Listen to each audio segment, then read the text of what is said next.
जम्मू काश्मीरमधील पहलगाममध्ये पर्यटकांवरती भ्याड दहशतवादी हल्ला करण्यात आला।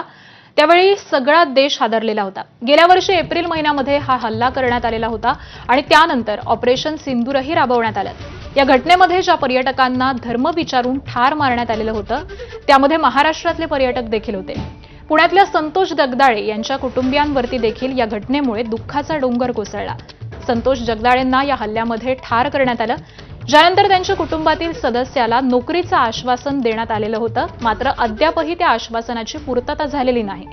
आम्ही आता कसं जगायचं असा सवाल संतोष जगदाळेंच्या मुलीनं केलाय। मुख्यमंत्र्यांनी या प्रकरणामध्ये वैयक्तिक लक्ष घालून आमच्या कुटुंबाला न्याय द्यावा अशी विनंती आसावरी जगदाळेंनी एबीपी माझाशी बोलताना केली आहे। आतापर्यंत आम्ही जे काही खर्च करतोय घरातलं छोट्या छोट्या गोष्टी असतात जे वडील करत होते ते सर्व मी आता करतेय।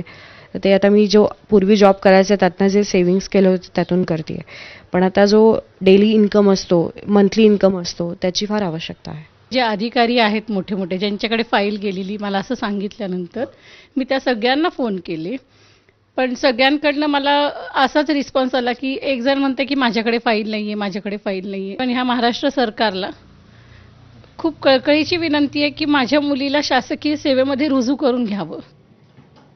आणि दरम्यान ठाकरेंच्या शिवसेनेचे खासदार संजय राऊतांनी यावरती काय म्हटलंय पाहूयात। 26 हिंदू मारले गेले ना पहलगाममध्ये, आणि त्यातले महाराष्ट्रातली 6 कुटुंब आहेत। पुणे, कल्याण, डोंबिवली। जेव्हा राजकीय आक्रोश हे करत होते, राजकीय आक्रोश म्हणतो मी, पॉलिटिकल आउटक्राय, महाराष्ट्र सरकारला निर्देश द्यावेत अशा पद्धतीची विनंती केली जाणार। नाही, अमित शहाने कशाला निर्देश द्यायला पाहिजे?